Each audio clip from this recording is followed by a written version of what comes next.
Hey everyone, welcome back to Corporate Decoder, the place where we try to make sense of the money games that companies play. And trust me, this Rydex series funds filing is going to be a wild ride with some interesting twists and turns. Today we're diving deep into a CC filing, a kind of official report card for registered investment companies, and we've got some juicy financial data to unpack. We will be looking at the Rydex funds specifically, the Commodities Strategy Fund, the Managed Futures Strategy Fund, and the Multi-Hedge Strategies Fund.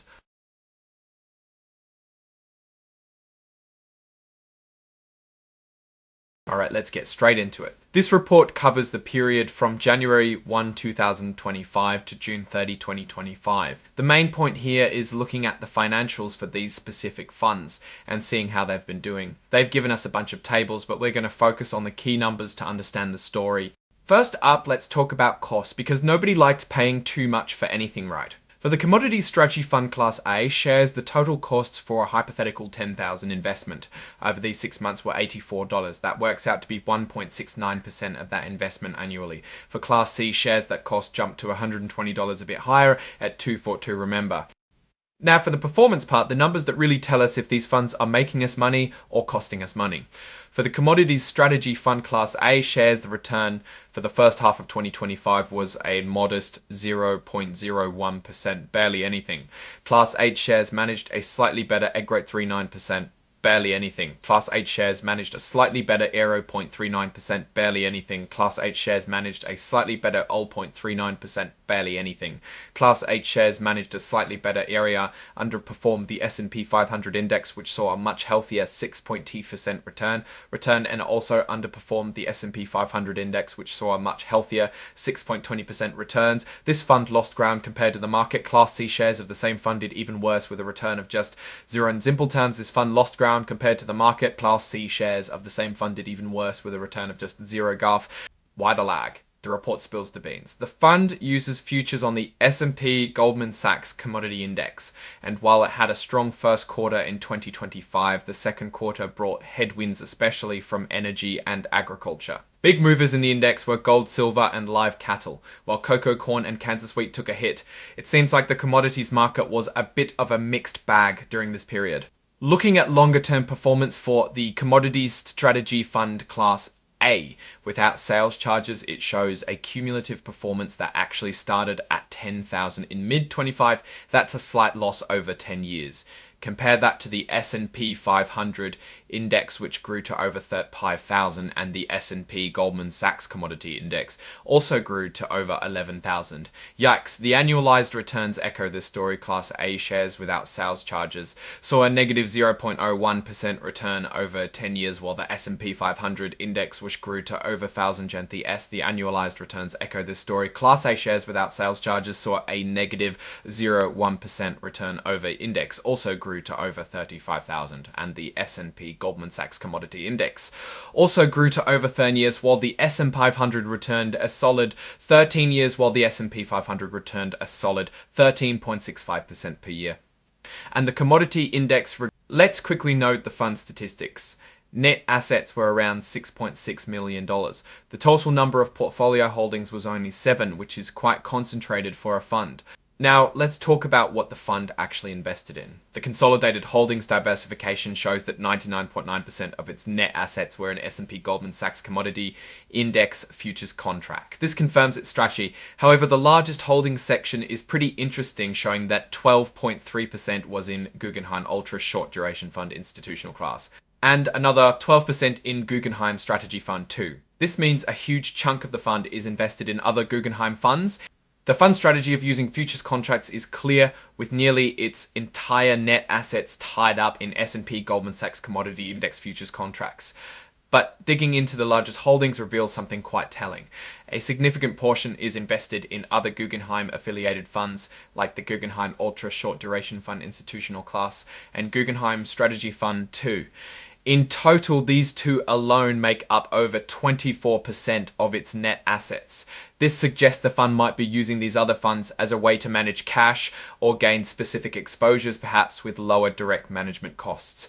Let's move on to the Guggenheim Managed Futures Strategy Fund. For Class A shares, the cost for 1,000 investment over 6 months were $95. That's 1.95% annually. For Class C shares, it was $131 or 2.68% annually. Institutional class shares were $81 or 2.68% annually.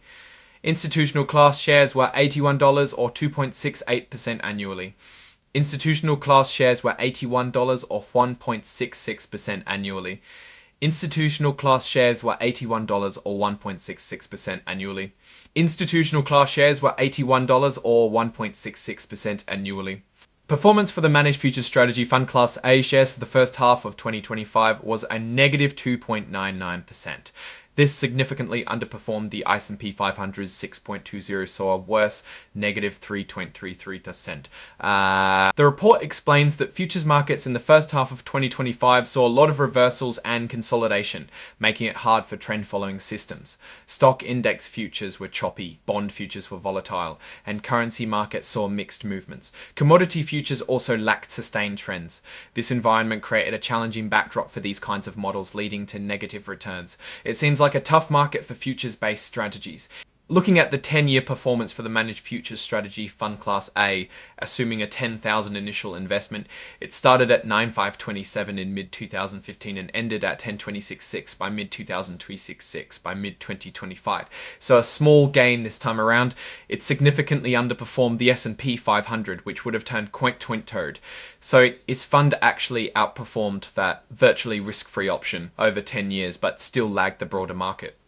The annualized returns reflect this Class A shares without sales charges returned 0.75% over 12-month US Treasury bill. Index, however, has grown to over 1,200, so this fund actually outperformed that virtually risk-free option over 10 years, but still lagged the broader market.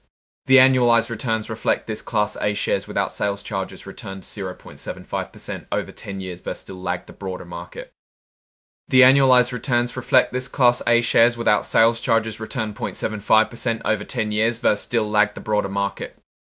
The fund's net assets were about $19.4 million with a hefty 77 portfolio holdings. This fund is incredibly diversified with its investments spread across futures contracts for interest rates, currency, equities, and commodities. Interest rate futures contracts alone made up 1,444.22% of net assets. This is a key characteristic of a managed futures strategy using leverage to gain exposure. The largest holding section shows significant investments in other Guggenheim funds, like Guggenheim Strategy Fund 2 at 16 alone account for over half of its net assets. Shows the key characteristic of a managed futures strategy using leverage to gain exposure. The largest holding section shows significant investments in other Guggenheim funds, like Guggenheim Strategy Fund 2 at 16, Fund 3 at 24%. These three alone account for over half of its net assets. The Managed Futures Strategy Fund's diversification is visible in its holdings. It has significant exposure to interest rate futures contracts at over 144% of net assets. Equity and currency futures also play a big role. However, notice that a large portion of its holdings are in other Guggenheim mutual funds like Guggenheim Strategy Fund, and 40/20, as well as the ultra short duration fund. This is common for funds of funds or funds using other internal funds for specific exposures. Now let's peer into the Guggenheim Multi-Hedge Strategies Fund. For Class A shares, the 6-month cost on a 10,000 investment was $90, that's 1.83% annually, and institutional class shares had a cost of $78 or 1.58% annually, and institutional class shares had a cost of $78 or 1.58% annually, and institutional class shares had a cost of $78 or 1.58% annually. Performance for the Multi-Hedge Strategies Fund Class A shares for the first half of 2025 was negative 230%. Again, this underperformed the S&P 500 6.28%. Gussie shares also saw a negative return of 2.65%, and institutional class shares had a negative 2.17%. Not a stellar performance for this reporting period. The fund's merger arbitrage strategy was a positive contributor with some key deals closing. The closed-end fund arbitrage and long-short equity strategy also helped. However, its global macro strategies were a drag mainly due to poor performance in value and momentum strategies. The report goes on to explain these strategies, the idea of flow momentum carry and value premium. Basically, these complex strategies didn't perform as well in the market conditions of the first half of the year. Looking at the 10-year picture for the multi-hedge strategy fund Class A, assuming 1,000 initial investment, it started at 9,523 in mid-25th and ended at 10,000 into over 35,000. The HFRA fall by mid-2,500 would have turned that 1,000 into over 35,000. The HFRX global mine 22% for Class A shares versus 13.65% for the S&P 500 would have turned that 10,000 into over 35,000. The HFRX global hedge fund index grew to over 1,000 into over 3854. By mid-2025, this is a small gain over the decade. The S&P 500 would have turned that 1,000 into over 35,000. The HFRX Global Hedge Fund Index grew to over 1,000 into over 35,000. The HFRX Global Hedge Fund Index grew to over 1,200,000 into over 35,000 for the S&P 500. Would have turned that 10,000 into over 35,000. The 500 would have turned that 10 cents grew to over 12,000. The net assets for this part of the filing were about $15.9 million. The portfolio holdings count is quite high at 317. This indicates a more diversified approach compared to the commodities strategy fund. This fund invests in a wide variety of sectors, including interest rate futures contracts, custom basket swap agreements, commodities, currency, and equity futures contracts, and also common stocks across various sectors like consumer non-cyclical, financial technology, consumer cyclical, and industrial. The holdings are quite diverse. What's really interesting is the largest holdings section. The top 3 holdings are quite diverse. What's really interesting is the largest holdings section. The top 3 holdings are all other Guggenheim funds, the Ultra Short Duration Fund Strategy Fund 2 and Strategy Fund 2 and Strategy Fund 3 accounting for over 38% of net assets. This suggests a significant portion of the strategy involves investing in underlying Guggenheim funds. The multi-hedge strategies fund shows a more diversified investment approach. We see substantial allocations to futures contracts and interest rates, commodities, currencies, and equities. There's also a segment dedicated to common stocks across various industries. Notably, the top 3 holdings are all affiliated Guggenheim funds representing a significant portion of the fund's assets. This indicates a layered investment approach, potentially using internal funds for broader market access or specific exposures. Let's quickly look at the other classes for these funds. The financial highlights table show a lot more data. For the Commodities Strategy Fund Class A, the total return over the 6 months was 0.38% without sales charges and a much worse negative 4.39% with sales charges, and a much worse negative 4.39% with sales charges. Over 10 years, it was a negative 0.75% without sales charges, a negative 7.94% with sales charges, a negative 7.94% with sales charges, a negative 6.94% with sales charges, and a much worse negative 4.39% with sales charges. A negative 6-month return was negative 2.99% without sales charges, and negative 6.94% with sales charges, and additive 7.022% without sales charges, and negative 6.94% with sales charges, a negative 6.94% with sales charges. Over 10 years, it was 0.75% without sales charges, and 0.22% without sales charges, and 0.32% without sales charges, and negative 6.94%. Looking at the financial highlights, we see some interesting numbers. For the Managed Futures Strategy Fund, the total number of portfolio holdings is 77, which is quite a bit higher than the Commodities Strategy Fund.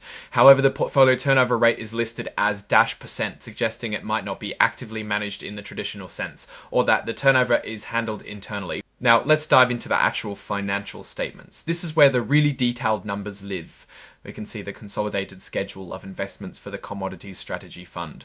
It shows investments in mutual funds like the Guggenheim Ultra Short Duration Fund and Guggenheim Strategy Fund 2, making up about 24.3% of net assets. Then there are US Treasury bills and repurchase agreements making up the rest and providing the bulk of the net assets. The cost of these investments is listed as over $6.6 million, with the total net assets being slightly higher at $6.65 million, with the total net assets being slightly higher at $6.65 million, with the total net assets being slightly higher at $6.65 million. The valuation of these investments uses mostly level 2 observable inputs, meaning prices determined by brokers or independent pricing services. The consolidated statement of assets and liabilities for the Commodities Strategy Fund shows total assets of about $6.9 million and total liabilities of around $296,000, resulting in net assets of $6.65 million, which matches our Rusai and at Ura and a large accumulated loss. The per share data shows different net asset values for each class, with Class A shares around $159 times $8. The consolidated statement of operations for the 6 months reveals total investment income of over $107,000. However, expenses after waivers and reimbursements were around $41,000. The net investment income was $66,000, but here's the kicker: the net realized and unrealized loss on investments was over $208,000. Essentially, the fund lost money over this period. The consolidated statements of changes in net assets show a significant increase from capital share transactions, about $1.67 million in net increase from sales, partially offset by redemptions. This ultimately led to a net increase in net assets of over $1.5 million for the 6 months. This is interesting because while the operational results were negative, more money came in from new investors than left through redemptions. This ultimately led to a net increase in net assets of over $1.5 million for the 6 months. This is interesting because while the operational results were negative, more money came in from new investors than left through redemptions.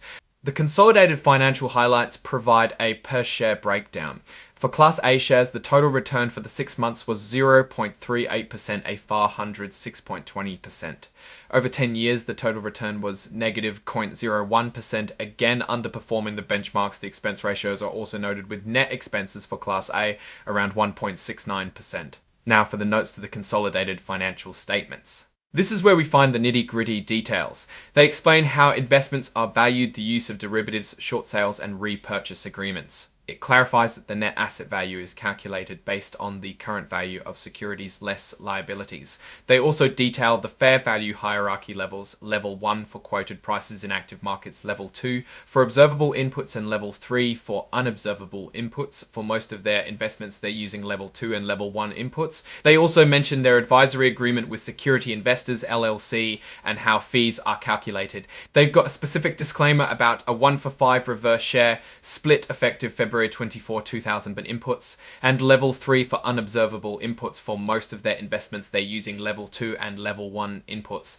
They also mention their advisory agreement with Security Investors LLC and how fees are calculated. They've got a specific disclaimer about a 1-for-5 reverse share split effective February 24, 2020. It's noted that there were no changes in or disagreements with fund accountants during this period. That's usually a good sign of stability. Let's look at the multi-hedge strategies fund's investments. Its consolidated holdings diversification is quite broad, showing 34.8% in interest rate futures contracts, 13.4% in custom basket swap agreements, and then significant allocations to commodities, currency, and equity futures contracts. It also holds common stocks across various sectors. The top 10 holdings are dominated by other Guggenheim funds, making up 38.1% of net assets, including the Ultra Short Duration Fund, Strategy Fund 2, and Strategy Fund 2, and Strategy Fund 2, and Strategy Fund 2.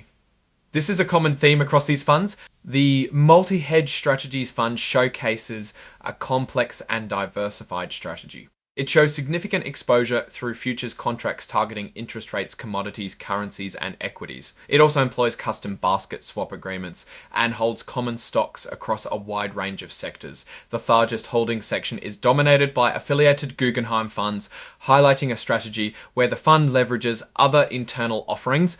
My take on these filings is that while the funds are trying to deliver complex strategies, the performance numbers, particularly for the Commodities Strategy Fund and the Managed Futures Strategy Fund, haven't been stellar, especially when compared to simpler market benchmarks like the S&P 500 over the long term. The heavy reliance on affiliated funds for holdings, in some cases, raises questions about the true diversification and strategy at play. It's essential for investors to understand not just the stated strategy, but also how the fund actually deploys its capital. The fact that the Multi-Hedge Strategy Fund and so many holdings in other mutual funds suggests it's functioning more like a fund of funds. For the Commodities Strategy Fund, the 10-year performance is a clear warning sign.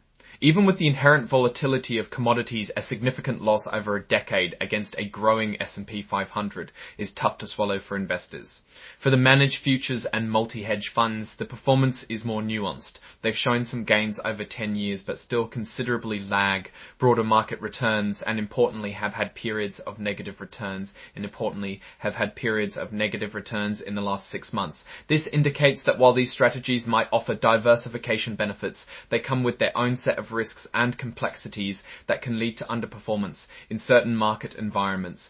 It's also important to note expense ratios. While some funds have waivers and reimbursements, the net expenses are still significant and eat into returns.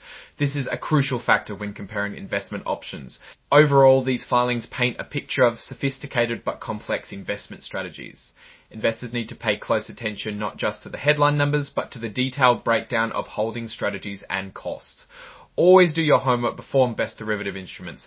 Alright, that's our deep dive into the Rydex series fund's N-CSR filing. What's your take on these numbers and what they signal for the company's future? Drop your thoughts in the comments. If this analysis was valuable, hitting that like button really helps, and subscribe for more deep dives. Don't forget to check out the Discord in the description if you want to keep the conversation going. Thanks for watching. See you next time.